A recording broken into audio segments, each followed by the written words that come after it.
I want to welcome you to the Retro Rogues Live.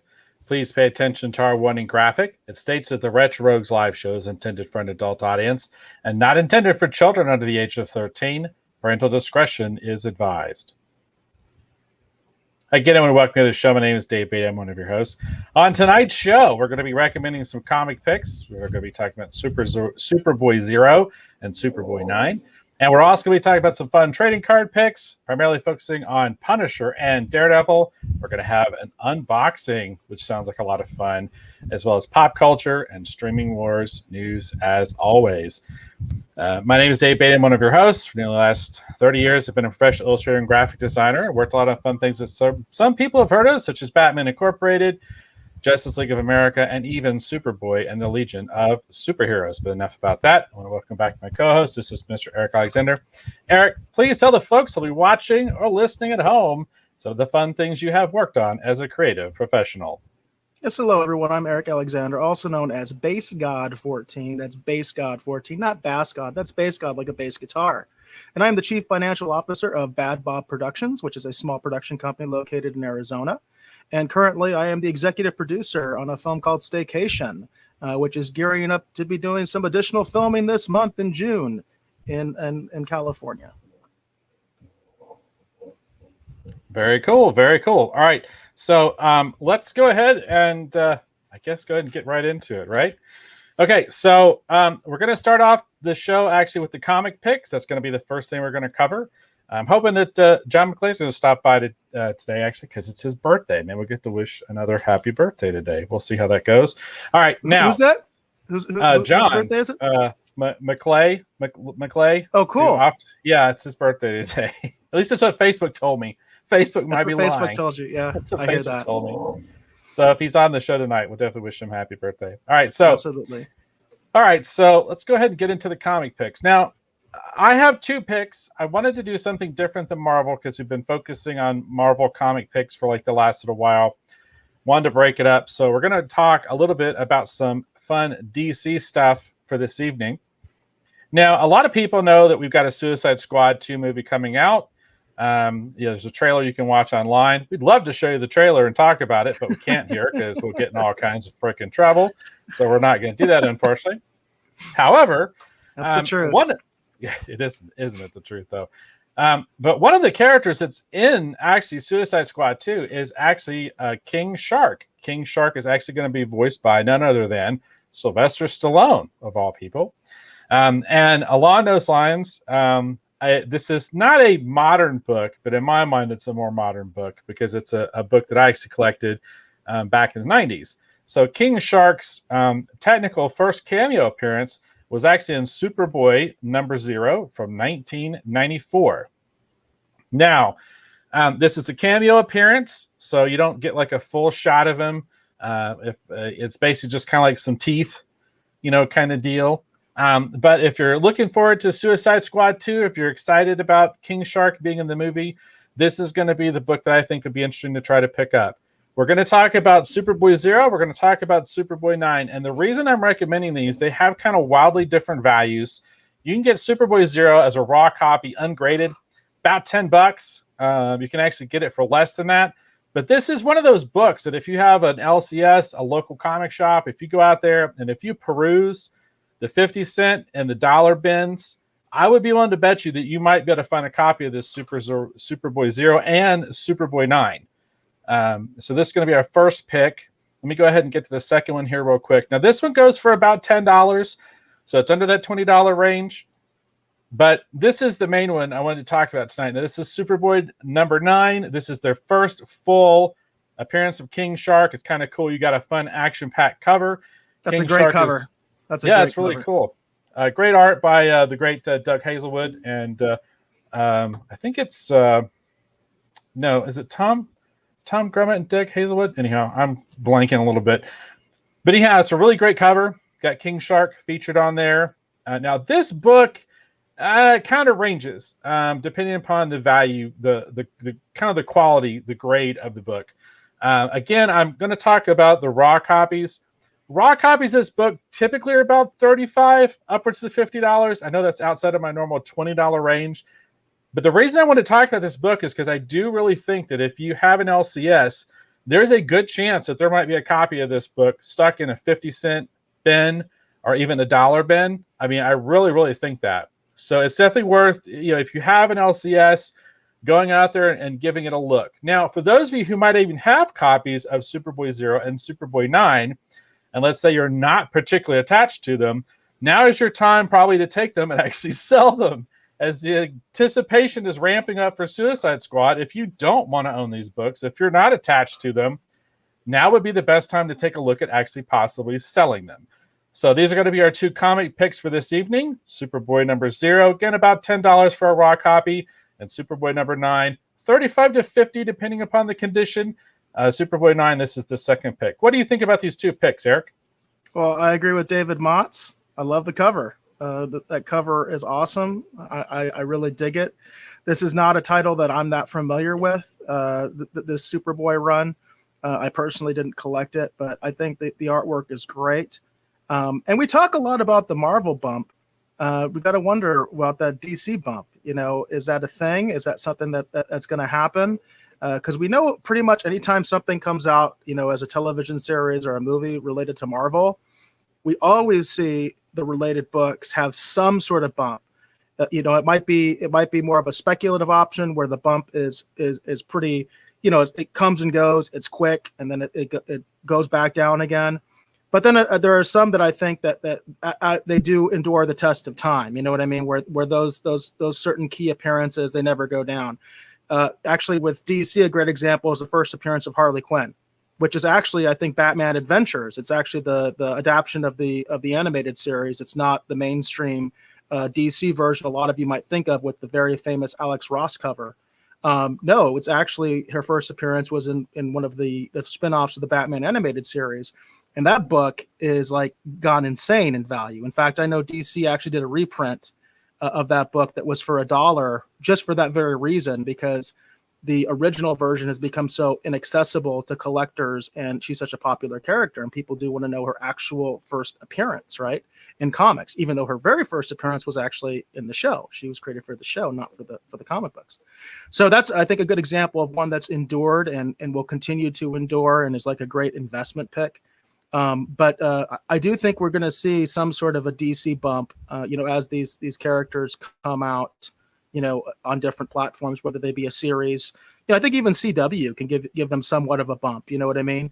As far as it just puts these things in the public consciousness, and it just makes people more aware, and it makes them kind of want these things a little bit more, just because there's a TV show or a movie out or something like that. Oh, and I did want to acknowledge Jane's in the house. She said hey to us. So hey, Jane, good to see you. Hi, Mom. Yeah, the thing that's really cool, again, that I like about this pick is when you start talking about a lot of the main characters that are featured in Suicide Squad, that are going to be in Suicide Squad 2, most of those characters, their first appearances, they're kind of out of range. You just mentioned Harley Quinn. Harley Quinn's first, way out of range. Deadshot's right. Way out of range. Peacemaker now, because of all the excitement, way out of range. However, King Shark is one of those characters I think that people could really like, and he actually could, I think, break kind of big. Pardon the pun. We'll have to see. We'll have to see how he comes across. But if James Gunn can do with King Shark what he did with Rocket, for example, and actually give us a really interesting, lovable monster kind of a character who's kind of like not too super kid friendly, like kind of like what they did with Rocket, but still have it play to a larger audience. I think King Shark's one of those characters that'd be kind of interesting that might be able to stick around for a little bit longer than we might actually initially suspect. And again, the other thing I like about it too, his cameo and his first appearance, they're not too terribly expensive. And I do honestly believe if you have an LCS, I really think that there might be copies of Superboy number 9 and 0 in 25-cent bins, in dollar bins, in 50-cent bins, if you're willing to invest the time into looking for them. I mean, I really honestly do believe that. So that's why these are our comic picks for this evening. David Motz has some interesting points here, so let's address them. He says, if it has the DC Universe logo on the cover, it goes for more. He says, True. I see a copy on eBay for $200. Do you know much about that history, Dave, and why that is? Yes, it's very true. This one here, this is a newsstand. You can tell it's a newsstand because it has a barcode. Yeah, I was Actually going to on it. say that. That's the thing. Yeah, That's the thing the that sticks out newsstand. to me now as we've been doing this more and I'm learning more. I'm like, okay, that one's got a barcode. So that means that that's a specific kind of a print, that's not the one that went to your local comic book store, right? So, Right. So typically the newsstand print runs are believed to be less than the actual basically direct market or the in comic book store print runs. Along those lines, they did actually reprint a lot of these books, and they would put them into like the little 3-packs and sell them at retail, like in places like Walmart's and such and so forth. Now the deal with those actually have a DC Universe logo where that barcode is. So if it has the DC Universe logo, those are considered to be the rarest because that was their special for those, and that print run is believed to be the least of the 3. So your newsstand is considered to be more rare than your direct market, and something like that with the DC Universe is considered to be not scarce, but definitely there's less copies of that out in the wild, as it were. So definitely if you have one of those or you find one of those, you definitely want to hold on to it. And those are the ones ideally that if it's in really good condition, in terms of the condition of the book, those are definitely the ones you might want to consider actually having graded. But again, we're primarily going to talk about raw books and raw cards actually here on the show, primarily because there's so much difficulty with things getting graded. I was going to talk about this more in the trading cards segment, but for example, Beckett has now suspended all submissions for trading cards. Oh, geez. Gotta love that, except for the super expensive Cadillac plan. All of it's been suspended. It was buried in a press release for the national show coming up, which I thought was hilarious. And a lot of people have been talking about this. So, right now you can't submit to PSA, you can't submit to Beckett. It's insane. It's insane what's going on. So we're going to, on this show, for the foreseeable future, we're going to primarily be talking about raw cards and raw comics because it seems like getting things graded is a problem, is a real problem. Hey, Morning Cartoons, it's good to see you again. I agree with you. That's wild. That's terrible. I can't believe Beckett's doing that. But Morning Cartoons also adds PSA is doing walk-ups at a card show in Chicago. Shows are coming back. Shows are coming back.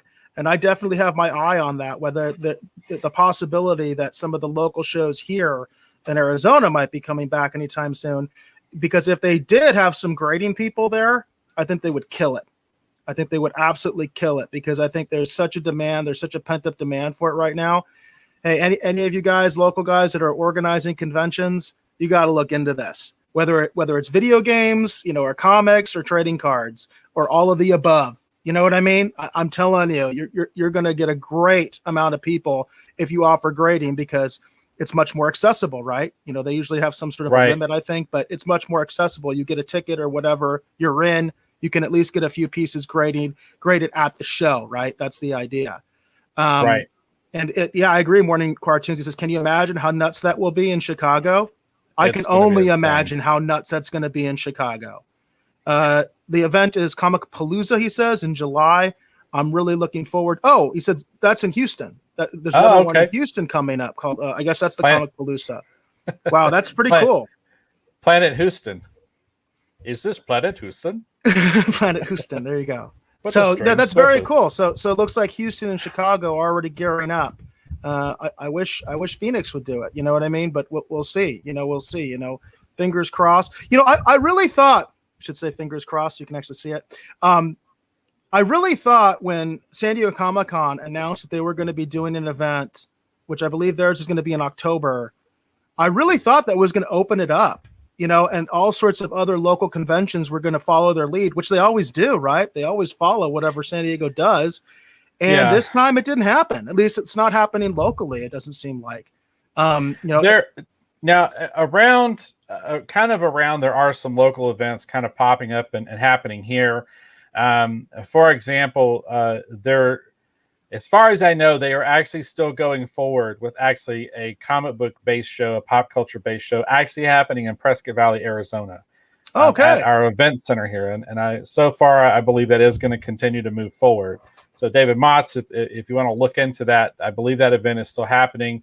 And I think it's either sponsored, co-sponsored by actually the actual library here to help encourage literacy. It's kind of an outgrowth of that Verde Valley show, Eric, that we did many moons ago. Great show. Highly recommend it. Great little show. Little show. I really enjoyed it. That's kind of the way, to me, like cons used to be. And I mean that in all the best ways possible. It was a fun convention. And like you said, David Motz, I can't wait for the next con in Arizona. And David also mentioned, he says Phoenix will be in January. I hadn't heard that. Had you heard that, Dave, that they officially announced a con in January? I had not heard that. I hadn't heard that, but again, I was copied on some messages about shows coming up. And to be honest with you, as it currently sits, I'm not looking at doing any shows. I am fully vaccinated. I don't know if my heart's swelling or if I'm just going to suddenly keel over and die at any moment. If you believe all the hype. But anyhow, I don't want to get too far into that. We'll get in trouble. But anyhow, I am fully vaccinated. And I am fully intending to maybe start doing some shows, for example, to promote the Retrogs Live. But as it currently sits, I'm not looking at doing any shows right now. Eric already knows I supposedly have a really amazing opportunity. I'm supposed to be getting a contract for here in a handful of days. And then I'll be able to announce that on the show, hopefully, and it'll be something I think people will think is really cool. But I'm still waiting to get the contract. And because of that contract, I'm not going to be able to do any shows. I'm going to be way, way too busy. So that's the only reason because I thought I'd heard something about this, but I honestly have not been paying too much attention to what's happening with the shows because I'm like, I can't go anyway, because I've just got too much to be concerned with at the moment. But I hadn't heard that, but that's kind of cool if they're actually going to go ahead and do it in January. That's a fun show to plan for. So, yeah, David Mutt says I'm there, and you answered his question about will you have a table.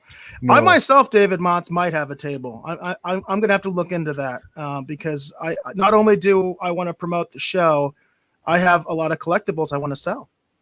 So I might actually go there from that standpoint, and I might even do like a special broadcast or something like that. So, stay tuned. Stay tuned, and who knows? Maybe David could just stop by or something like that. You never know. That's what I was about to say. I might be able to do a day, and if I was to go out and do a day, to promote the show, like I'd sketch for people for free. You know what I mean? Like you answered his next question. Do it up.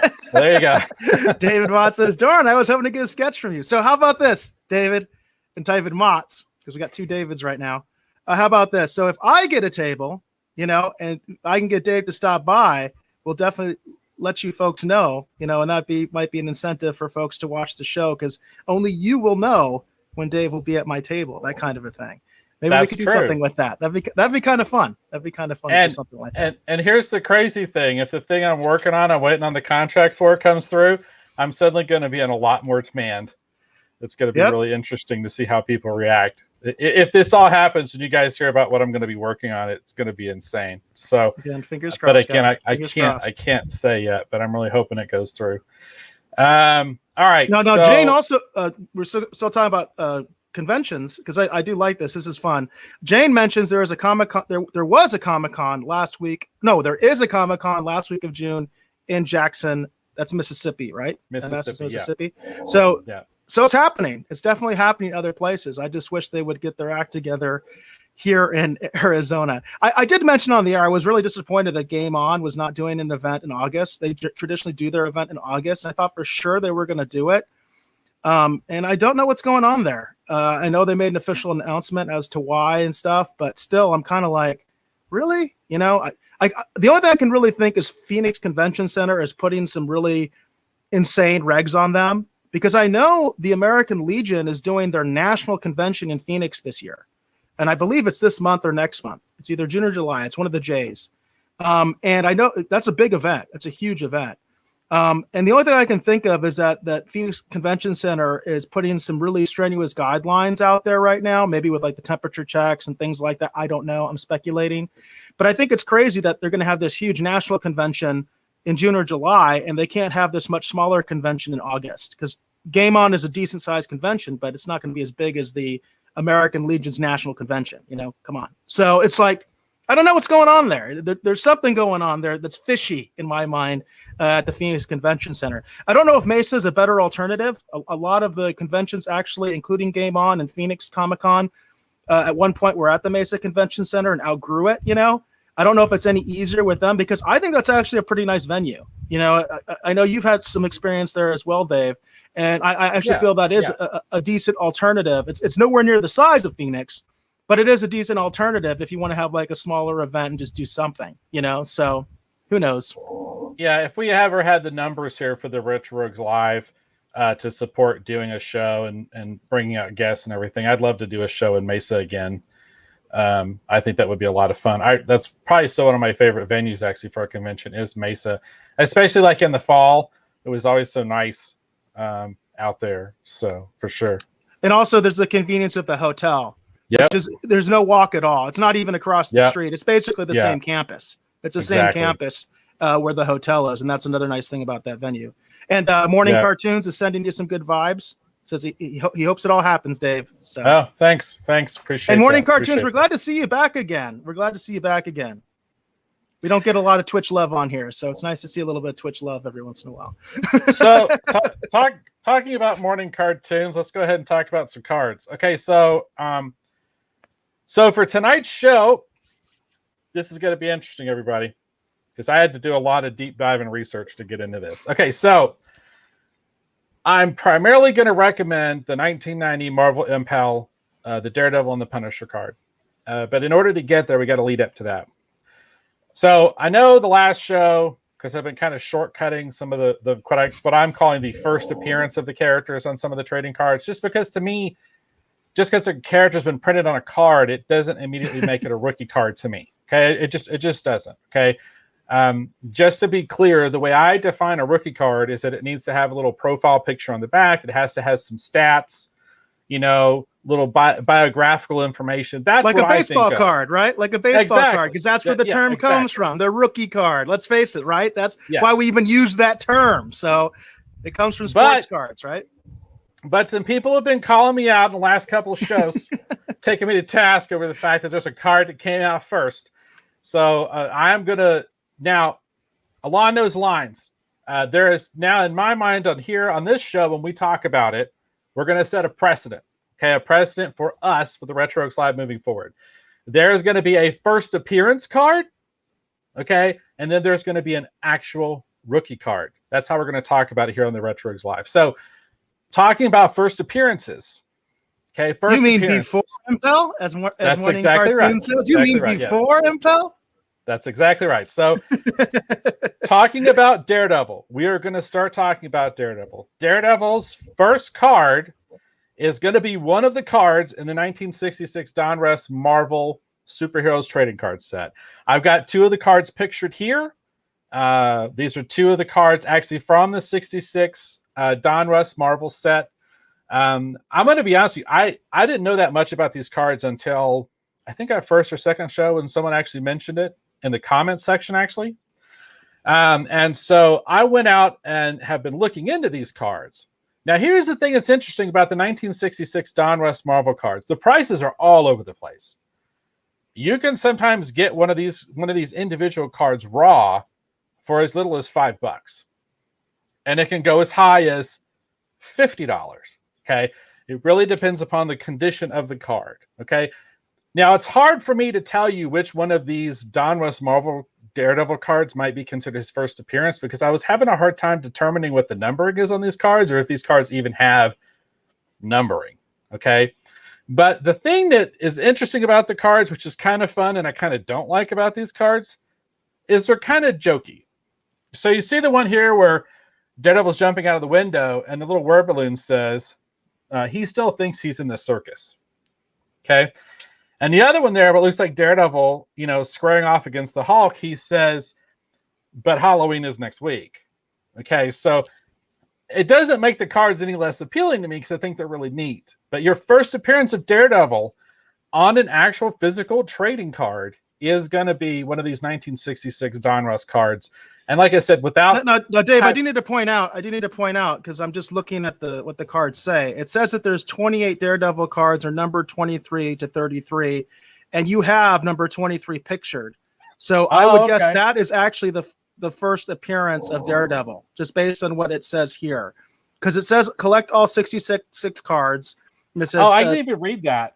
Your Daredevil cards are number 23 to 33. That. So I just thought that's cool because that wasn't intentional, but we should note it that is the first appearance of Daredevil right there. Well, there you go, everybody.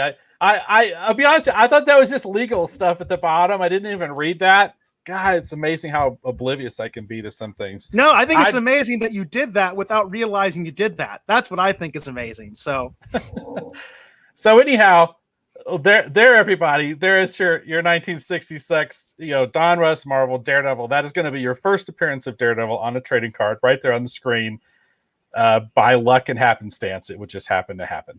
I would say that can you tell I'm a blonde, but obviously my hair is completely white, so obviously I'm not a blonde. But never have been anyway. But that's going to be your first appearance of Daredevil on a trading card. Okay, now you're in my mind anyway. Well, let's get your reaction. What do you think about these cards here, Eric? Just real quick. Well, they're not bad, but they do lack a lot of color, right? I mean, that's the first thing that comes out. The first thing that comes out of my, in my head, having never even seen these cards, and I don't have any of these in my collection. And I'm not familiar with these cards at all. The first thing that I feel is like, man, there's a real lack of color on these cards. So some people might like that. Some people might not. I tend to be more on the side of not. Yeah, I like I said, they're interesting cards. And I am going to try and see if I can get my hands on a couple of these cards. Just because I think they're kind of neat and interesting. And like I said, I'd never heard about these cards until we had someone in the comments section of one of our Marvel Impel videos actually mention them. I had no idea that these cards had even existed. But they are kind of cool. Morning Cartoons had a comment. He said, yeah, not as much of a profile like most cards. True. That's true. I agree with that. And so along those lines, let us segue, shall we? So this, in my mind, this is going to be your Daredevil rookie card in my mind. And the reason being is we get a really nice shot of Daredevil on the front. It's more like a sports card, a baseball card, essentially. I did not put the back on here, but when you see the back of the card, we have a profile picture. We have biographical information. We have some, data and stats and everything for actually Daredevil. So to me, this is much more of a rookie card. So this is card number 4 from the 1990 Impel Marvel comic line. And this is Daredevil. In my mind, this is your Daredevil rookie card. Now, this card, again, raw, we're going to focus on raw. You can get this card anywhere from $5 to about $10, $15. As always, we're going to say if you're going to purchase these cards, pay attention to the corners. You want to make sure the corners are really crisp and sharp. I like to say like they could cut you. All right, that's what you want to see. You want to make sure that the card is very, very well centered, and make sure it's got good color reproduction. It doesn't look washed out. Make sure the whites are really bright. The black is really dark and rich. You just want to make sure that it doesn't seem like it's been like in the sun for any extended period of time. But to me, this is your Daredevil rookie card. And I wanted to focus on Daredevil for this evening because there is a lot of rumors going around that Charlie Cox will be playing Daredevil in the next Spider-Man movie. But none of that's been confirmed. I don't know why anybody still follows these people who say they have insider information and know when these trailers are dropping. I don't know why anyone is still listening to these people because when that trailer's supposed to come out 2 days ago or something now. Anyhow, I'm just going to put that out there. It's probably a little cold to say, but just saying. But if Daredevil shows up in the movie, this would be a fun card to have. You get one of those 1966 Don Russ cards. You get this one. You get them graded and slabbed, 10 years from now when they're accepting cards again, and it's kind of cool. You got some really neat Daredevil collectibles and memorabilia. You got some fun things maybe to hold on, maybe flip down the road for a couple bucks. If the trading card thing continues to, be a thing, which I think it will be, but that's just my humble opinion. What do you think about this card, Eric? Well, I I almost immediately think when it comes to condition what Morning Cartoon says, which is the centering makes me crazy on these. And that's what I constantly hear from collectors who own these cards, which I do not own any Marvel Impel cards myself right now. But I hear that all the time, is that the centering is a huge issue on these cards. And that's what makes the quality vary, intensely. And Morning Cartoons also mentioned that he had just gifted his Impel Daredevil. And I'm curious, Morning Cartoons, was the centering good on that one you gifted, or did you gift one that you thought wasn't a good card? I'd be curious to know that. You don't have to tell us if you don't want to, by the way. I'm just kind of curious because you did make that comment. But I do, in contrast to the other cards we were looking at, Morning Cartoon says, okay, so it wasn't perfect. I got you, man. I got you. I understand. I totally understand. But the thing is that contrasting this to the quote unquote first appearance cards, I think these look a lot better. And this is from someone who doesn't have either one of them, right? I don't actively collect either one of them. So just from an aesthetic standpoint, and as a fan, as someone who appreciates the character, I think these cards look better than the other ones, so. The thing that's interesting about these cards too, is I haven't really researched it to figure out who might have actually been the artist who worked on these cards, but this Daredevil card in particular really looks like Mark Bagley's work back during the time when he was working on New Warriors. I could be totally wrong, but it really, really looks like his work. And I know that Paul Mounts colored all of these cards, but that's something I'm always meaning to research, like go back and research and figure out who in the hell actually drew these cards. You know what I mean? But because they're going to be classics. That's the thing, that this card, even though the 66 Don Russ predates it and it is your first appearance, this is going to be the card that people are going to continue to talk about, own, and hold on to because it's just classic. Plus, when you consider the time period in which this came out, the 90s was such an important time for so many of us who were, diehard comic book collectors in those days. And collecting and trading these cards, man, that was like a big thing back then. It was a big thing back then. So, irregardless, this is going to be an important card for a lot of people. And I do feel like the 90 Marvel Impel line is going to go down as a true classic. So, yeah, I think that's the way that it's going as well. But Morning Cartoons mentions collectors that want it all will eventually have to make their way to the cards you mentioned. I think he's talking about the first appearance cards. I think that's is true. Becoming more of a thing. As Dave mentioned, that was something that we were quote unquote, called out on one of our previous episodes because someone was like, well, that's not the first appearance. And by the way, if you're listening right now, I'm not trying to mock you like that. I'm just saying that's what you said. Okay. Yes, he is. Yes, he is. So it's like, we understand that, and the thing is, even that one, you specifically referenced the comic images cards, which is he was talking about the Marvel ones. You were talking about the G.I. Joe ones. So it's like, come on, guys. At some point, you guys are just splitting hairs now because what you're really just talking about is your preference and what you think is the card to collect. And that is something that's debatable, right? Because for somebody, there might be their card to collect might be a card from the 2000s. Who knows? They might think the Marvel Impel cards are way overstocked. There are people that say that, right? That it's all hype.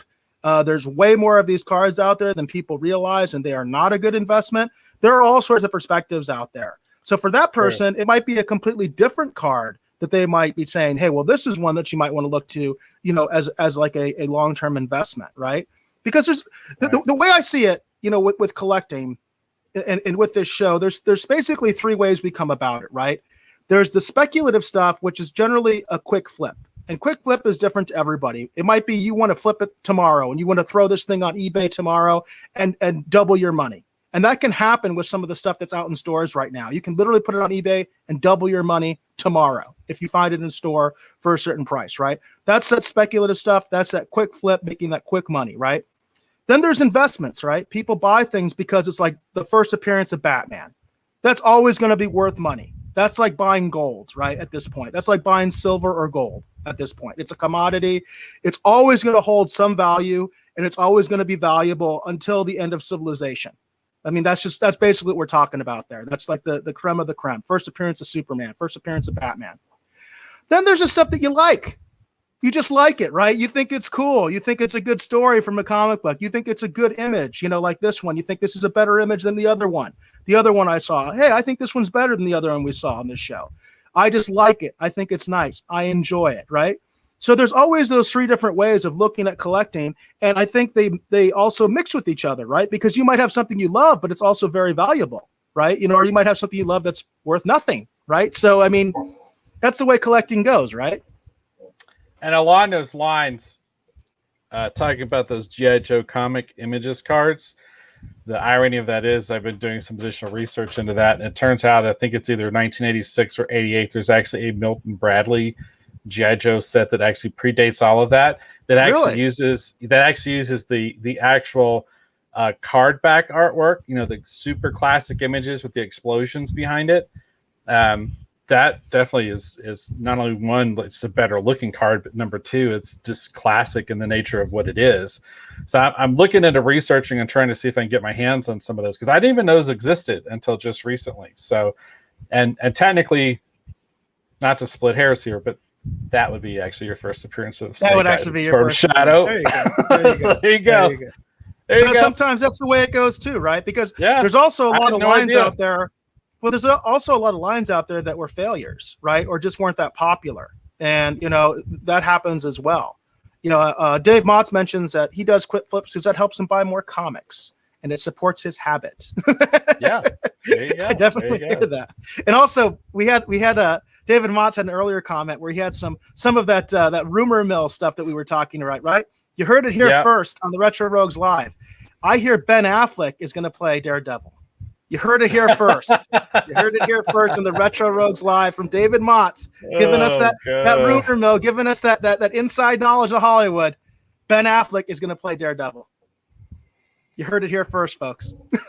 he's gonna, if he's still got his Batman physique, that's gonna be one swole Daredevil. That's all I'm gonna say. All right, very cool. That would be hilarious if that actually comes to pass. All right, so let's go ahead and go to our next card here real quick. Morning cartoons, you're not alone. There's a lot of people that were disappointed in the Ben Affleck Daredevil. You are not alone in that morning cartoons. Yeah, think about the Ben Affleck. Oh, no, I'm sorry. Daredevil You said you movie. weren't too mad. I'm sorry. You said you weren't. I read that wrong. It says, "Yo, I wasn't too mad at that Ben Daredevil." So both perspectives are out there. Some people liked him. Some people hated him. I don't think there's a lot of in between. I quite like the director's cut version of Daredevil. It's far superior to theatrical, in my humble opinion. All right, so we're going to talk about I have heard that before, and I haven't seen it, but I have heard that. I feel like it's quite better. All right, so our next card we're going to talk about, we're going to be talking about the Punisher. Okay, now, as far as I can tell, here we go, okay? There is a lot of Punisher cards out there, everybody. A lot of Punisher cards that predate the 1990 Marvel Impel line. A lot of cards, okay? But, as with I had mentioned with Blade, okay, I really feel like, in all honesty, this Marvel sticker is going to be your first appearance of Punisher kind of on a card. It is technically a sticker, but I do feel like this kind of qualifies, okay? So this is going to be your first appearance of Punisher. This is from 1976. This is actually from Topps, and this is the Punisher. It's the same thing. We got this little, oh boy, I win the Cupid doll. This kind of quippy, funny thing, right? So anyhow, and this is an image. This looks like a classic image from how the Punisher looked when he first appeared in Spider-Man. It fits with 1976. The Punisher would have been relatively still kind of new. Okay, so this, as far as I could tell, this is your first appearance. But again, a lot of these comic image cards, the stuff in the tops and whatever, it's the same thing. It doesn't really fit, in my mind, the definition of a rookie card. Now, this one right here, it varies, just like with all the early Marvel stuff. You might be able to get it to $5 or $10, or you might be paying $50, $60, $100. It depends upon the condition. It depends upon who you get it from, okay? And again, we're talking about raw stickers. We're talking about raw cards. But this is going to be, as far as I could tell, this is going to be your first appearance of the Punisher in a trading card line. Even though it's a sticker, we're going to count it this time, kind of like we did with Blade. I talked about that, Blade's first appearance. I still feel like is that Impel card, but he does have a sticker that predates it. So in this case, I said, okay, everybody, all right, you're going to call me out. Here you go. Here's your sticker. So this is probably your first appearance of Punisher. What do you think about this selection here, Eric? I do like this one. I do like it. I like the snarky comment, oh boy, I win the Cupid doll, that's very Punisher to me. So I like it. I actually like it. I do think it's interesting that it's a sticker, but then again, so are Garbage Pail Kids, right? And they're considered trading cards. So that's true. And I do collect those, about. and I do have some of those. I've shown them on the air. So, and that's the thing, is that it kind of falls into a weird nebulous realm, right? But I felt like, you know what, let's go ahead. We'll call it what it is. We'll say this is the first appearance. This is the first appearance, as far as I can tell. There may be something out there I don't know about, but as far as I can tell, this is your first appearance of the Punisher, kind of in a trading card line, even though it's a sticker. And this is from 1976 tops. This is the Punisher. Now, Morning Cartoons makes an interesting point that I hadn't heard before, which he says soccer culture favors stickers to cards. I did not know that. I did not know Interesting. That. I didn't know that either. But for my mind, this is going to be your Punisher rookie card, everybody. Okay, so this is 1990 Marvel Impel. This is card number 47. I am not picking the Punisher van. I know a lot of people keep talking about the Punisher van card because it comes before the Punisher, because I think it's card 44 or something like that. But I'm sorry, that's not the Punisher. That's his van. So we're going to talk about the actual Punisher, shall we? All right, so this, in my mind, is your Punisher rookie card. And again, the reason I feel like it's your rookie card is because it fits the definition in terms of when we think about baseball cards or sports cards. You got a profile picture on the back, got some biographical information, some stats, some data, right? I feel like that's what qualifies this. So anyhow, this is now this one too is just like all the others. You could get it for $5 or up. It depends upon the condition of the card. Again, make sure those corners are nice, sharp, and crisp.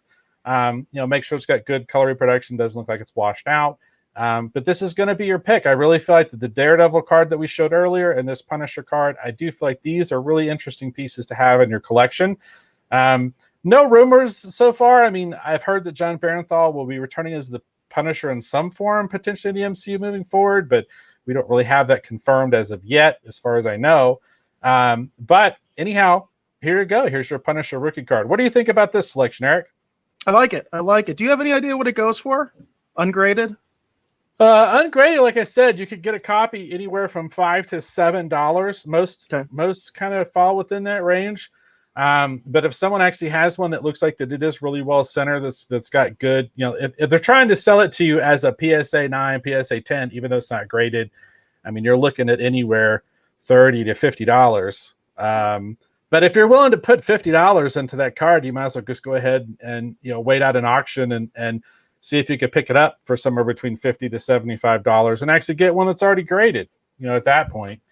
Now, something that's worth mentioning.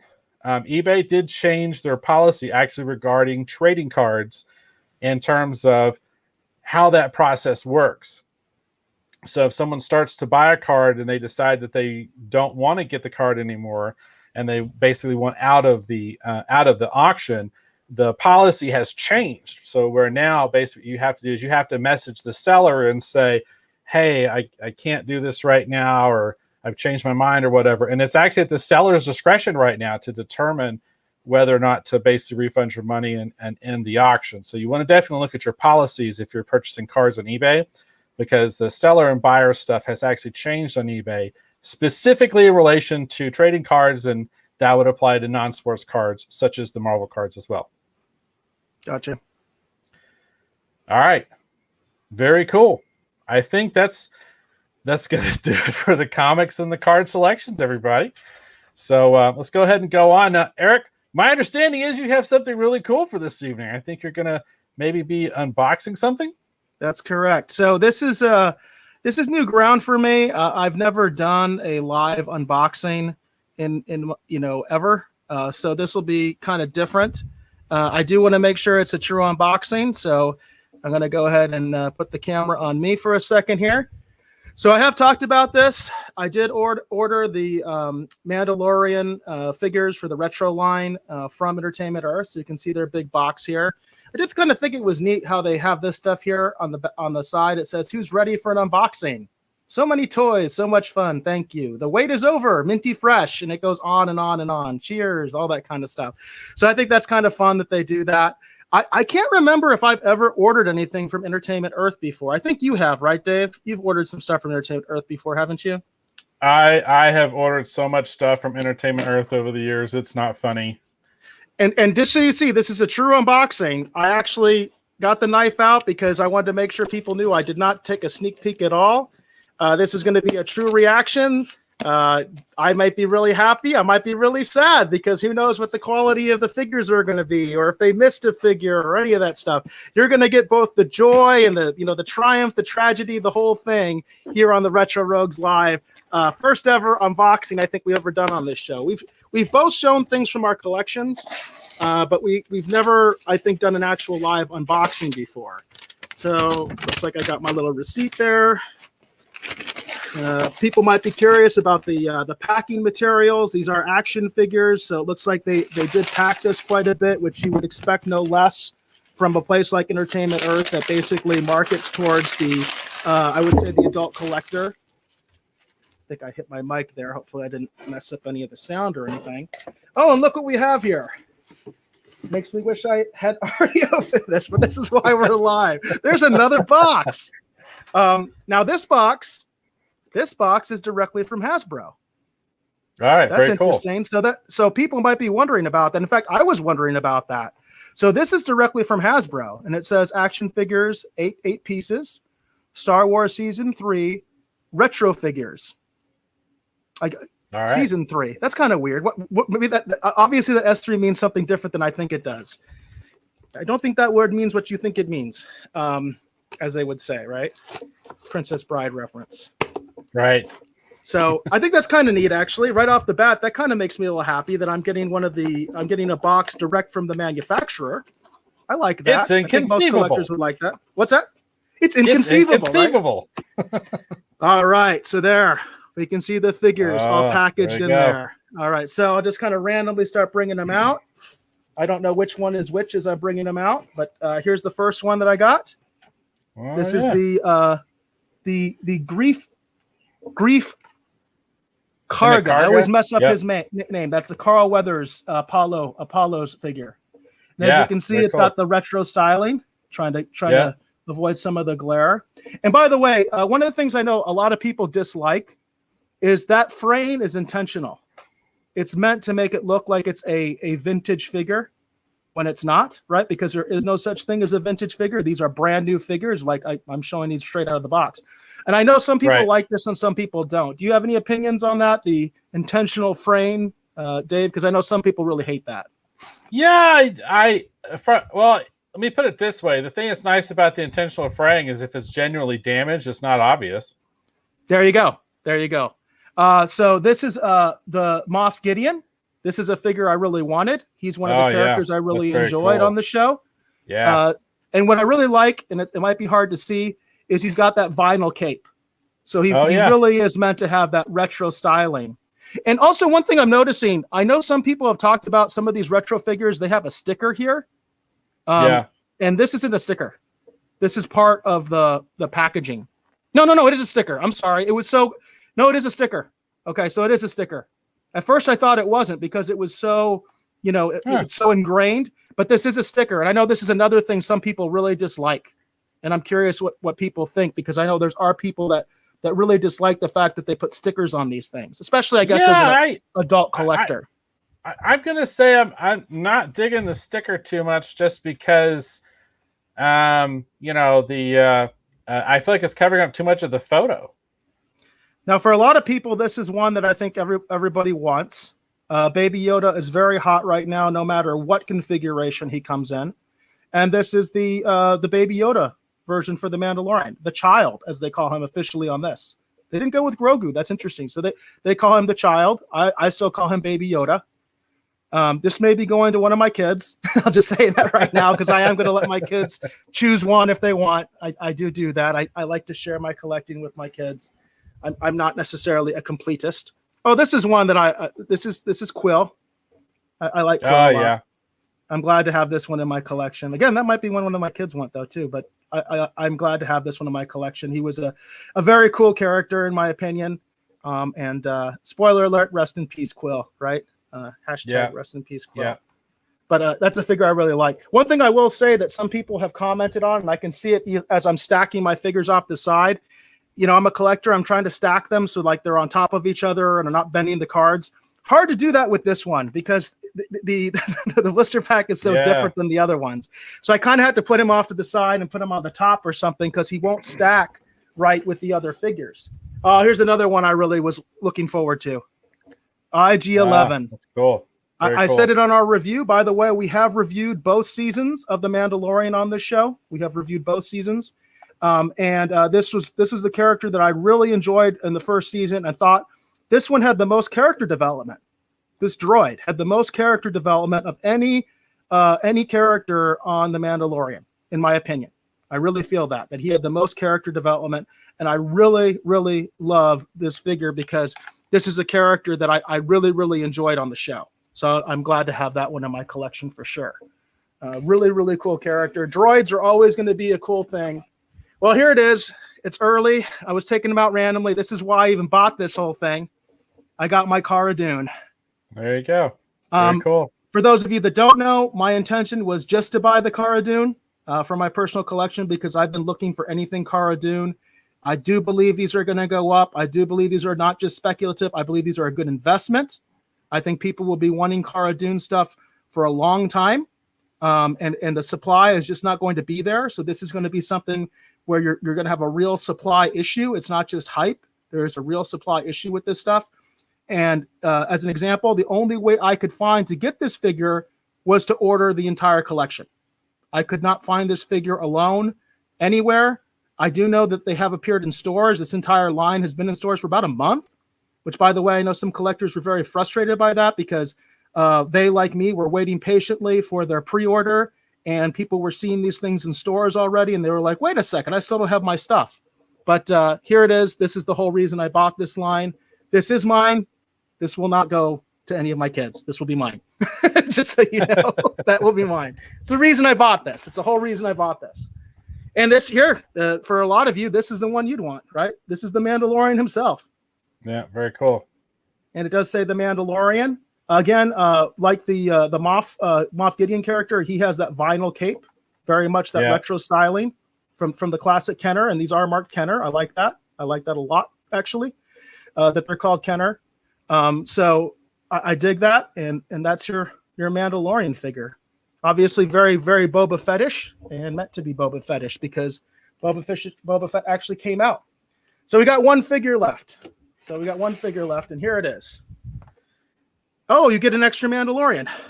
I didn't know they were going to do that. So for anybody wondering, since there are 7 figures in the line, because I was wondering that because it says 8 pieces, right? And there are only 7 figures in the line.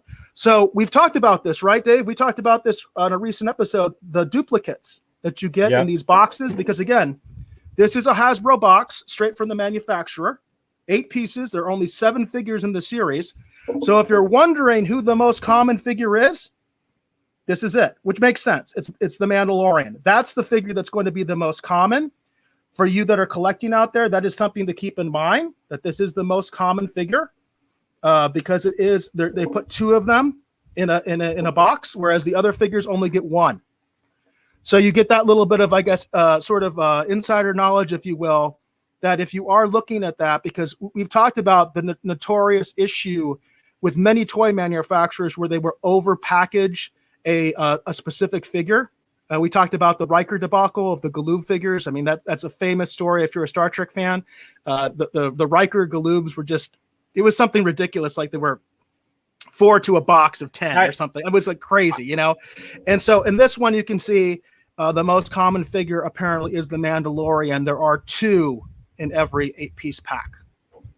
I feel like we should coin the expression the Riker paradox. The Riker paradox. I like that. I like that a lot because I think that for a lot of people that know, they'll get the reference. And if they don't know, it's a fun story. It's a fun story. Yeah. And I experienced it. I remember going into my local toy store, which was actually Lionel Toys. I don't know if everybody remembers that. They were a big competitor of Toys R Us. And they had a wall almost filled with Riker figures. And you couldn't find anybody else. I mean, you could occasionally. I mean, I did get other figures, but it was just like, the amount of Rikers was insane. And talk about peg warmers. I mean, those were like the classic peg warmers for the longest time. And there's this whole story about how they were given away at conventions and made Jonathan Frakes feel like that tall, even smaller than the figure. He just felt like garbage because they were giving away his figures like nobody wanted it. See, the toy store I remember a lot when I was a kid was actually Children's Palace. I remember always being excited to go in there when I was a kid. Of course, I grew up in the South, actually the Tennessee, Memphis, Tennessee area. So, and I grew up in Arizona, and in Arizona initially they did not have Toys R Us. Lionel was the big box toy store, and then Toys R Us basically put them out of business. True story. That's what happened out here. So, the funny thing is though, when I bought my Constructicons, I had to actually search those out in order to find some place that was selling them, and the only place that was selling Constructicons was actually was it Service Master or something like that, or Service? I think it was called Service Master. I think I've got that wrong. It was really weird, but it was like a department store, but it wasn't like the kind of department store you would think of for like buying toys at or something. But that was the only place that had the Constructicons. I remember going in there and buying, like a couple at a time until I had the complete set of the Constructicons. Kind of reminds me too, like I've talked about this before on the show here, that the only place I could actually get the Justice League comic books when I was a kid was actually a liquor store that was actually down from the library.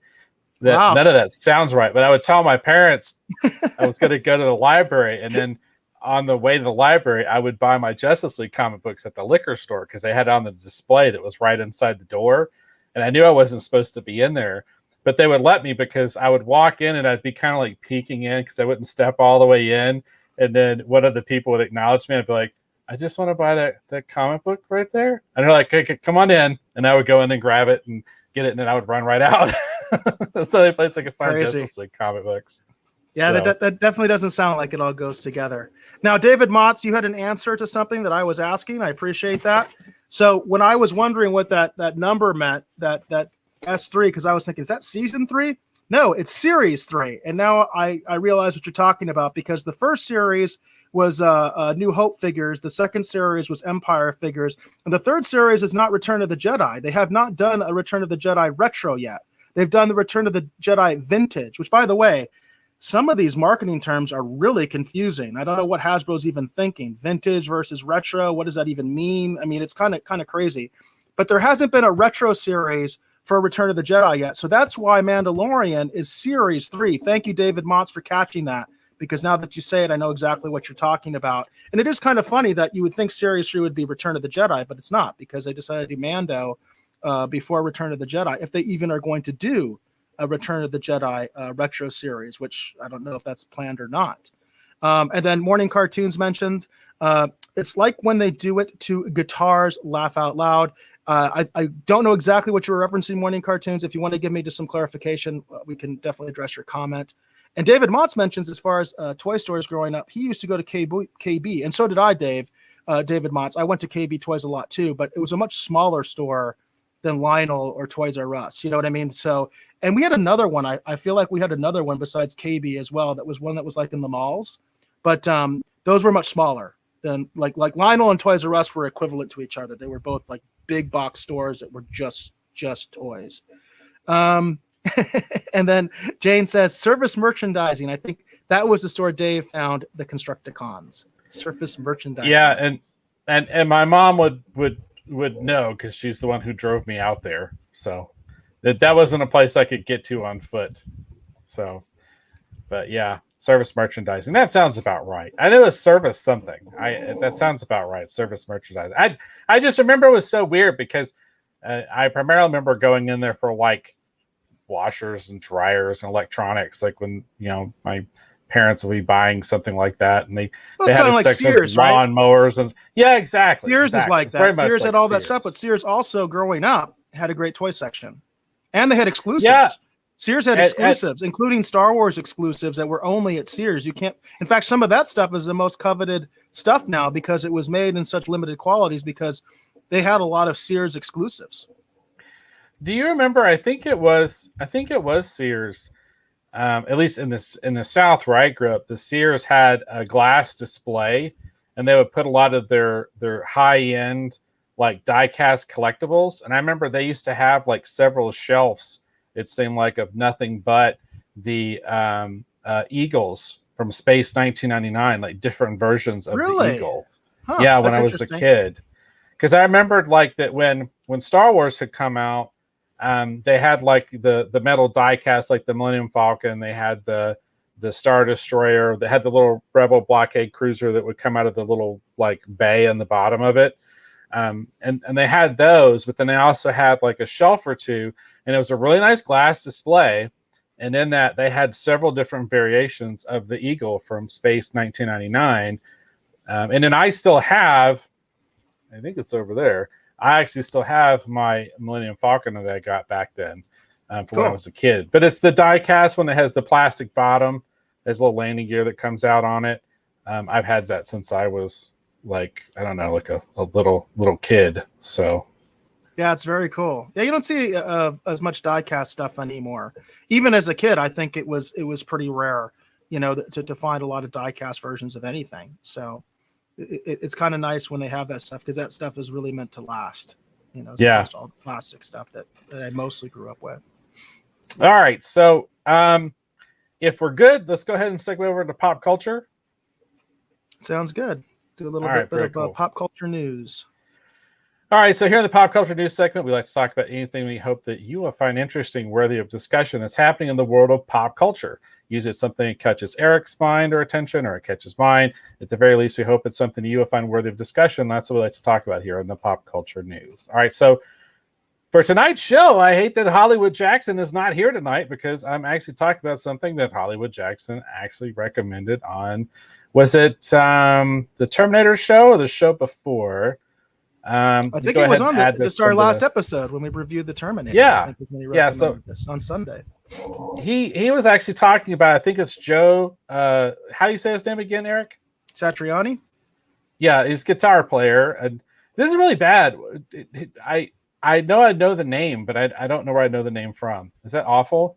Oh, he's done so much stuff that's not necessarily awful, because he's one of those go-to guys. A band has a problem and they call him in to fix the piece that's not working. True story. You know what I mean? So yeah, well, I does his own stuff too, but he's one of those go-to guys when if a band is having trouble on their album, call this guy and he'll come over and fix it. So I recognize the name, and I know he's a legendary guitar player. I knew all that.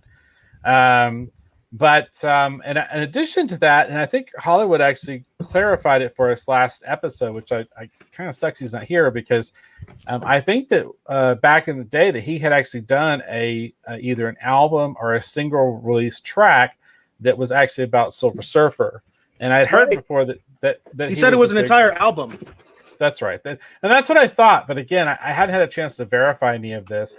But anyhow, he has created a comic book called Crystal Planet, and they're taking pre-orders for it. And in addition to that, too, they also have an action figure and some different things that they're doing. So I went ahead and pulled this up for those of you who might be interested. This is over at Incendium online, and it's kind of buried in this link. Eric, if I shared this link, do you think we'd be okay, or do you think we'd get in trouble? I don't think there's a problem with sharing it. All right, okay. All right, I'm going to put this into the chat everywhere for those of you who might be interested. So I just put the link out there for anyone who might want to follow this. All right, so anyhow, the book is called Crystal Planet, and the actual penciler on this is actually Richard Friend.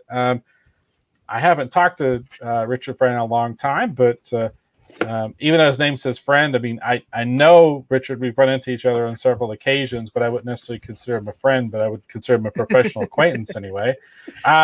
So go ahead and click on this. It looks like most of the comics are about $20, but they are a limited quantity. It's a really nice looking cover.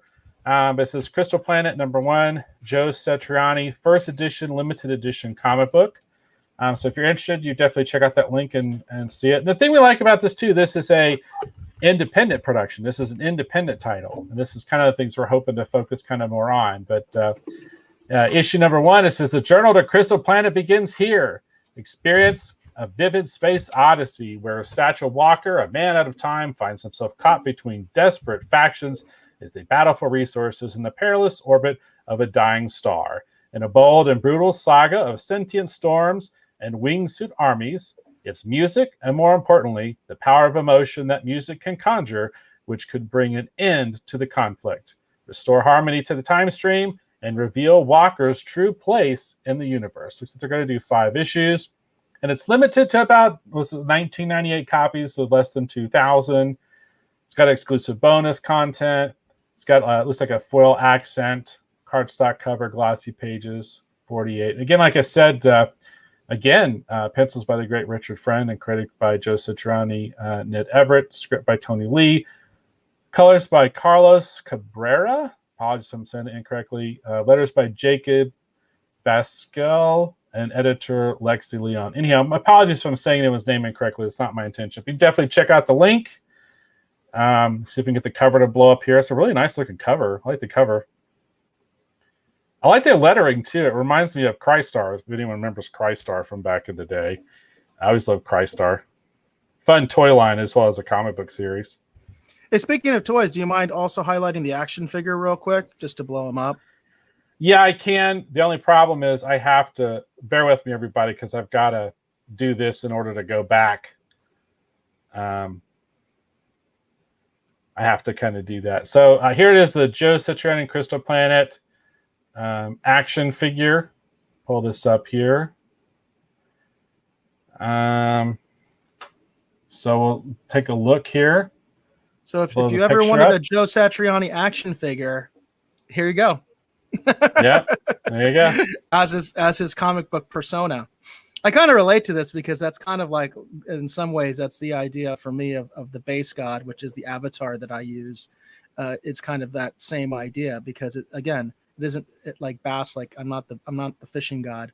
It's a bass guitar, bass god, not bass god. So I kind of relate to this whole idea here. So I kind of like that. I think that's pretty cool. And I like how they kind of did their own, they found this other toy manufacturer apparently called Fig Biz, which of course reminds you of Toy Biz, right? And I'm guessing they make a lot of like limited print type of figures because this is quite expensive for a single figure, but I'm sure that they don't make many of these. They are collectibles from the get-go immediately. And then there's the back there, and it's just got the similar summary there as what I just read in relation to the comics. So very cool. And I do want to emphasize once again that this was a suggestion from the Rogues Gallery, specifically from Hollywood Jackson. If you folks have suggestions, we definitely want to feature them on the show, and even more so something like this because it is independent, and we would like to showcase more independent stuff, whether it be film, movie, or collectibles. Yeah, it's definitely something we want to get into. We cover a lot of the big studio stuff, and obviously the big two in terms of the comic book stuff. But we do want to focus independent production, so we definitely recommend if you know about something, you've heard about something, or if there's something you're liking or you're into, definitely tell us about it because we definitely like to feature it and talk about it here on the show. Absolutely. I just double stated what Eric said, but there you go, just in case it wasn't 100% clear. All right, so are we good for my pop culture? Yeah, this is good for pop culture for me, at the very least, for sure. Do you have anything that you want to cover actually for pop culture? Yeah, so I wanted to talk briefly. This is a Los Angeles Times article that just came out. This was trending on Twitter for a little bit, so you may have heard about this already. But this is fun because this is picture time. They just had their photographer go out, and this is the Marvel Superheroes Rock Disneyland Avengers Campus. And these are just photos. So for people that didn't know, which I was one of those people that didn't know, apparently over in California Adventure at Disneyland, they made a Disneyland Avengers Campus. And I didn't know about this, so I thought this was interesting. Apparently this opens up officially on Friday, although I would note, for those of you that are not aware, it opens up for Californians officially on Friday. If you live outside of California, you cannot go to Disneyland until June 15th. In fact, I was just talking to my daughter about this because she had some interest in going to Disneyland this summer. But so for Californians, this opens up on Friday. For the media, it already opened up. Apparently, they got to do their preview, and then for the rest of us that don't live in California, June 15th, you can go check this out. So this very first thing, this is wild to me. So this is a Spider-Man robot. So this is a Spider-Man robot doing a backflip while performing at Web Slingers, which is a Spider-Man adventure during the media preview on the Avengers campus. Can you believe that's a robot, Dave? That's a robot. Isn't that cool? Well, they were talking about, I think it was there was a special, I think on Disney Plus or something, they were talking about some of the things that they were doing. And I know that they were doing tests actually for a robot that would do the Spider-Man swing. Right. So I guess they got it all figured out and got it working apparently. So that's crazy.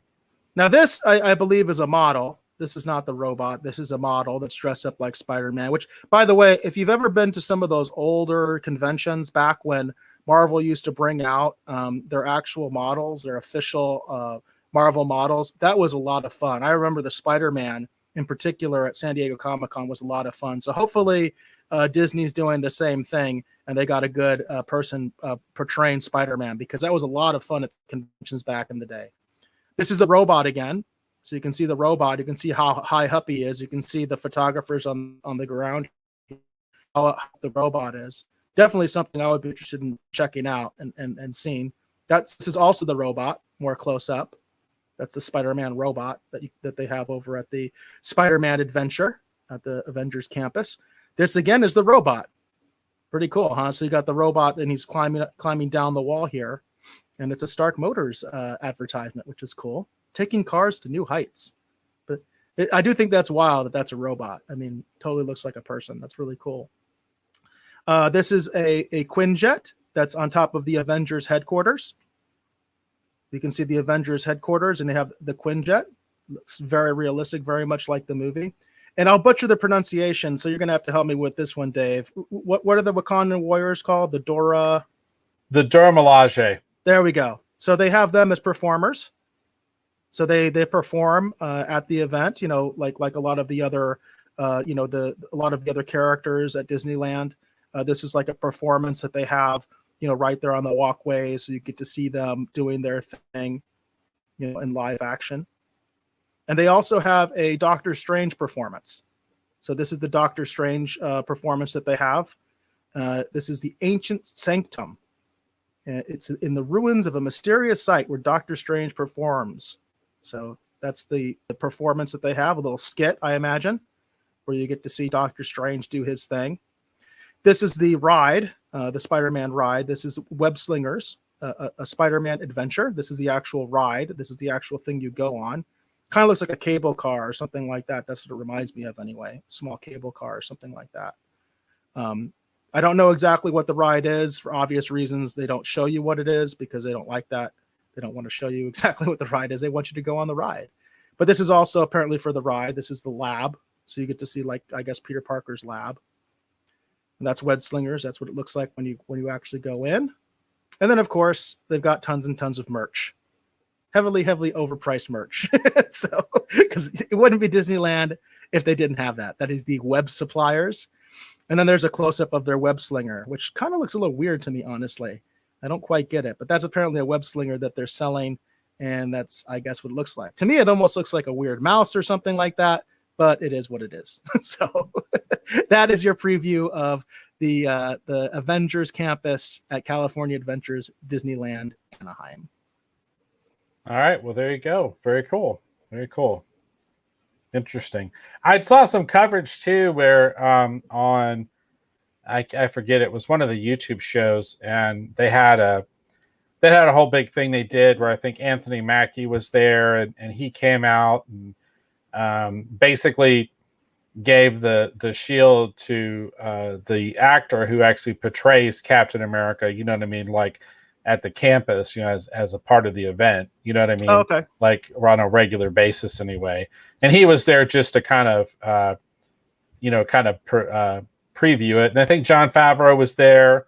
And then it was, Paul Rudd was actually kind of the host of that, which I thought was kind of interesting. And he actually talked about the fact that he had actually, I guess, in one of the other ones, they have actually done a Ant-Man and Wasp attraction of some kind. Because it's interesting, because if you look in the background of some of those photos, I feel like that you can actually see the actual Guardians of the Galaxy ride, which I think is still a feature there.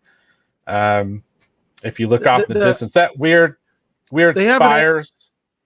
It must have been on a different article. It's not on this one. Oh no, here it is. This is the Ant-Man and Wasp restaurant that they have. There we go. There you go.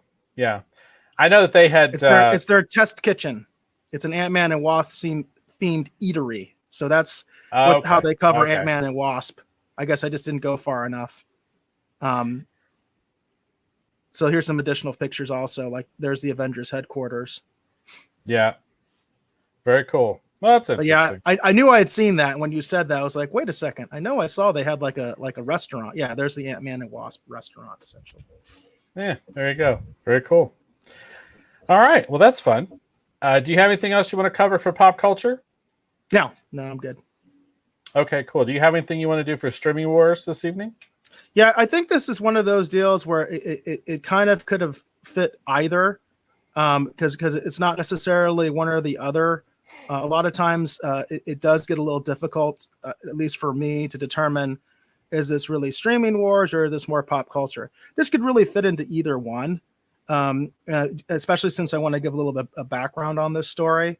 So for those that don't know, we did actually review or try to review the Joe Exotic, the Tiger King series from Netflix. We actually did a review of it. And we, about 20 minutes into it, they basically took us down on YouTube. The Facebook version and the Twitter version still exist as far as I know. I'm sure the Twitch version, if we were doing Twitch at that time, because I don't even know if we were, has gone by now because those ones don't stay up. But I believe you can still find the full episode on Facebook for sure, because I don't think Facebook takes anything down. So that should still be out there. But the YouTube version, there's only like 20 minutes of it because they took it down. And it was really bizarre because they didn't really give us a reason. I appealed the decision. And what they did was they restored the first 20 minutes and never told me anything else. They never gave me any comment. There's not an official flag of any kind on it for, like, say, copyright or, their general term they use, which is like, you violated our guidelines. It's basically all they give you, one or the other. It's either copyright or you violated our community guidelines. There's no flag on it. They just never restored the rest of the footage and never told me why. So very weird thing that happened to us with Tiger King. And this is one of the reasons we're leaving it to the end. So if YouTube does decide to take us down again for talking about Tiger King, hey, at least basically the whole rest of the episode went out and we got to talk about the more important things with our collector's corner and such. But I felt it would be neat to talk about this. And I think this Twitter feed actually is probably the best one because it shares the most stuff that I kind of wanted to share. So, and this is how I even saw this was happening. First of all, I did not realize there are two different Tiger King shows coming out.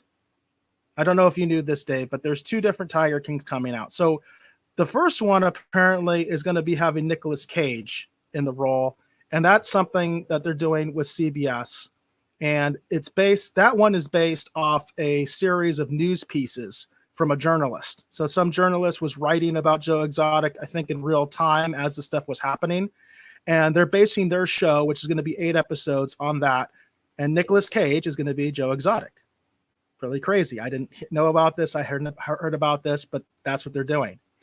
Now, the one that was sort of like trending is this Kate McKinnon.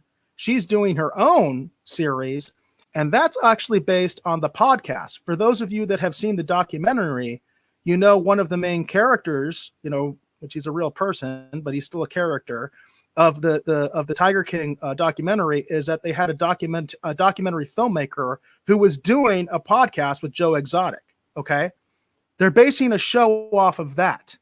That's the other show that they're having. That one is going to be exclusive on the Peacock, so that's going to be a Peacock exclusive, and it's going to be based on the podcast. So it's different. It's actually different than the Nicolas Cage version, which is being produced by CBS.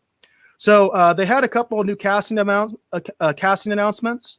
And what I like about this Twitter feed thing is that they show you the actor next to the real person. So for those of you that are basically fans of the Tiger King, you can see here that Sam Keeley, and I do apologize if I butcher the names, Sam Keeley will play John Finlay, who was one of Joe Exotic's husbands. So you can see the actor right next to the actual real person. And another person we have here is Brian Von Holt, and he's going to star as John Renke, and this was the manager at Joe's Zoo. And as they describe him, a loyal worker and friend until things go too far. And you can see, again, what the actor looks like versus what the real man looks like. Then we have Nat Wolf. He's going to play Travis Maldonado. Again, this is one of Joe Exotic's husbands. If you've seen the show, you know Joe Exotic had two. And you can see what the actor looks like versus the real person. And also you can see the real Joe Exotic in that picture as well. The reason this started trending was because of this. And I don't know if you heard about this, Dave, but Dennis Quaid is going to be in this mess. And he's going to be playing the journalist, the guy who basically sold the show, because this is the guy I was talking about. So he's going to be playing Rick Kirkham. And for those of you that don't remember, Rick Kirkham was the person who was basically doing like a documentary, and he was the one doing this official Joe Exotic podcast with him. And he was the one that was doing all the crazy videos with him and all that kind of stuff. Apparently this series is going to be based on his story, if you will, or at least the story from his perspective. So I guess it makes sense that Dennis Quaid is the biggest profile actor on this, because this is the guy, I guess, who sold the show. Is what, you know what I'm thinking? That he gets this casted by this, big star, because I think Dennis Quaid is a big star. He's one of the only actors I actually even recognize on this show, to be honest with you. And this was the big announcement today that he was going to be taking this role. Had you heard about that, Dave? I hadn't, but I'm kind of nervous to talk too much about Tiger King because what happened the last time we talked about Tiger King. Hey, we're at the end of the show. If they take us down this time, hey. I'm just saying, it was ridiculous what happened last time. So I'm not going to say anything for negative or anything about this at all, because I don't want to get in trouble again. It's crazy. Those of you who are watching the show, you have no idea how much trouble we get in on this show for the fact that, our numbers are where they are. I mean, I swear it feels like we're under someone's thumb sometimes, and they're just messing with us. So, hey, Morning Cartoons. I am not on Instagram, but Dave, I believe you have an Instagram, don't you? Yes, I am on Instagram. That's a good question. What is my Instagram?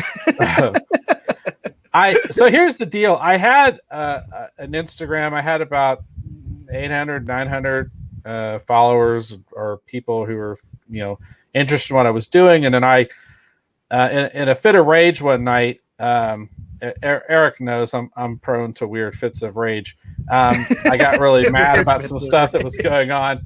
So I went out there and I deleted my Instagram. I deleted my my Twitter, my Instagram, a couple other things. I pulled my YouTube channel down.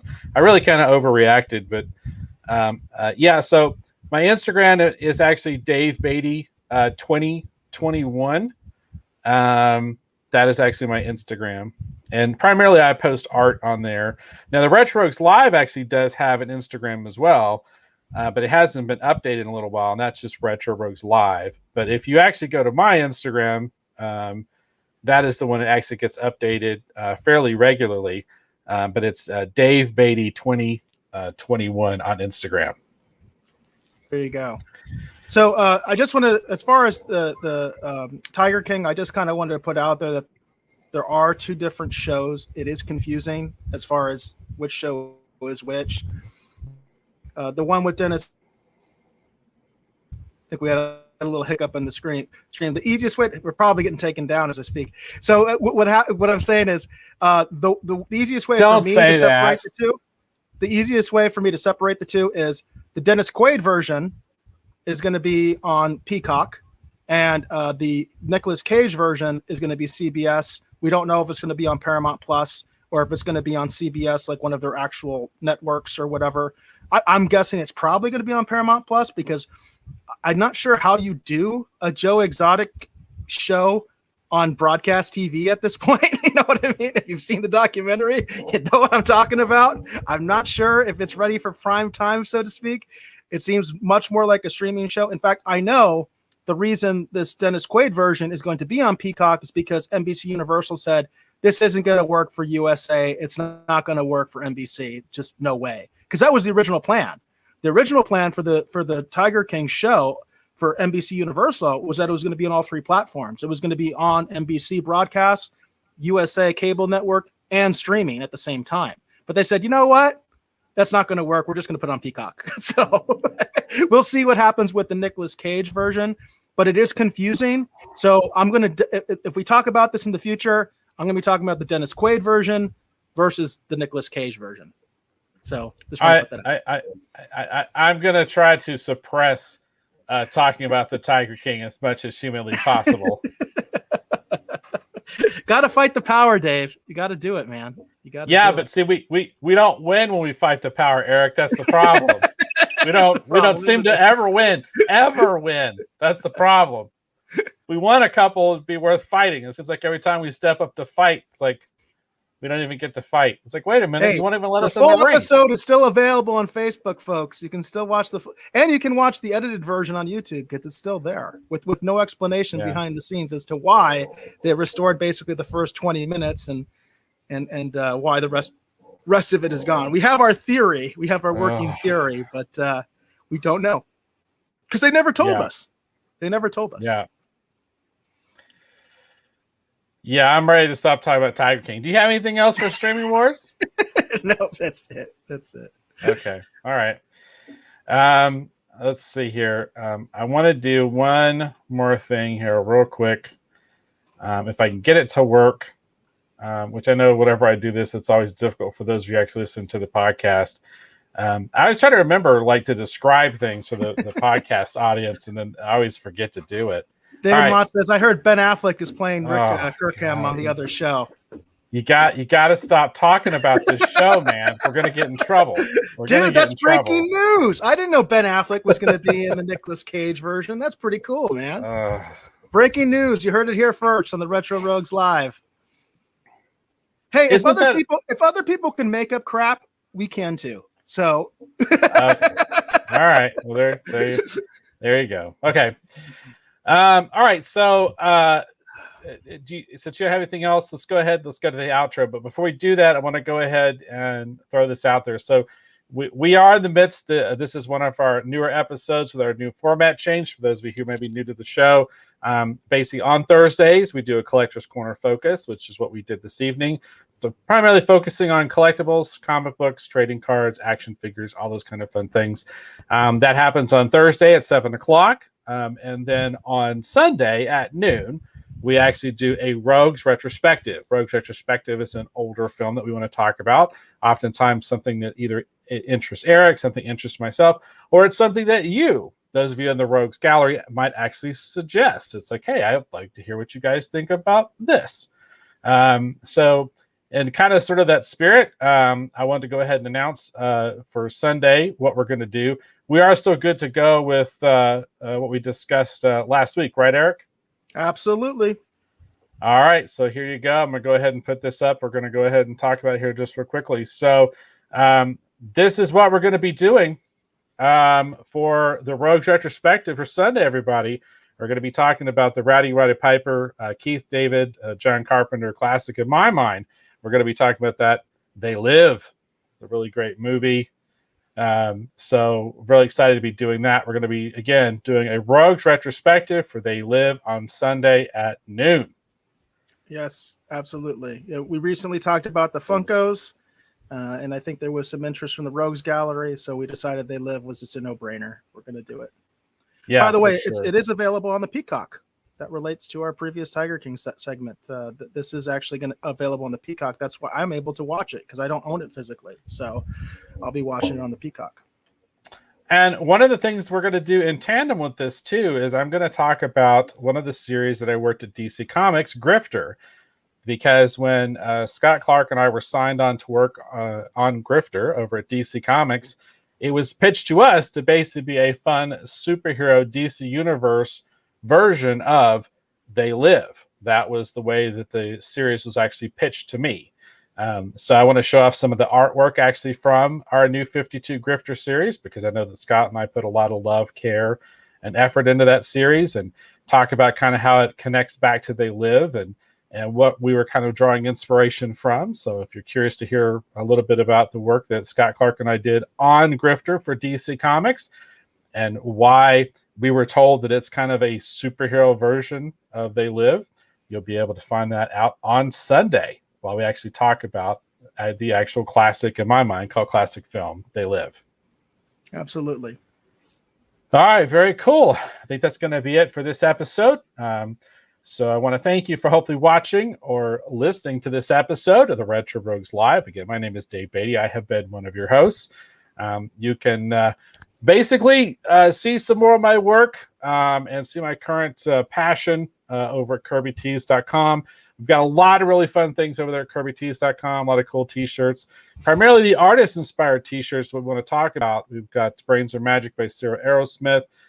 We've got the Skeletor shirt by the Janimal and myself, a lot of other fun selections, as well as also Retro Rogues Live t-shirts. So if you want to purchase a Retro Rogues Live t-shirt and support what we're doing here on the show, we would greatly appreciate your support. But again, all that's available over KirbyTees.com. That's KirbyTS.com. But enough about that. I want to thank Eric Alexander, my great co-host, for providing, as always, his unique perspective and outlook on all these fun things. Talking about pop culture, streaming wars, all the great coverage he's doing with action figures. A lot of fun to see that unboxing. And for those who maybe listen to the podcast, you may need to come over either to the Facebook, maybe even to the YouTube, and actually watch the episode so you can see the unboxing. Definitely check that out. Eric, please tell the folks who'll be watching and listening at home where they can learn more about you on the interwebs. Well, I'm most active on Twitter. You can find me there at BassGod14 at BassGod14. My DMs are wide open, so you can always hit me up that way. Also, if you comment on the actual stream on the Twitter, more likely than not, I'll be the one that's answering you back. That's also the official YouTube and the official Twitch. So again, if you make comments there, more likely than not, I will be the one responding to you. Although Dave does also go on those different forums from time to time and respond to your comments. So we're always open to suggestions. That's why we were talking about Joe Satriani's comic book today. That was a suggestion for the Rogues Gallery. Seeing there was some interest on They Live, because I think that's what David Motz was referencing. He said, thanks, guys. You're great. Because I think David was one of the people that actually wanted us to do They Live. So that's one of the reasons we're doing it. We're always open to suggestions. If you're hearing stuff out there, if you're wondering about something and maybe you want us to do a little bit of research on it because you're too busy and you just heard something and said, hey, I heard this was going to happen, this casting or this show's happening, we can always take a look and see what we can uncover. Because the bottom line is we do want to have a engagement with our audience. And along those lines, Jane says, as always, enjoyed the show. As always, Jane, we appreciate you being here. And David Mott says, love your work on Grifter, Dave. So with that, we'll leave David Motz with the last word.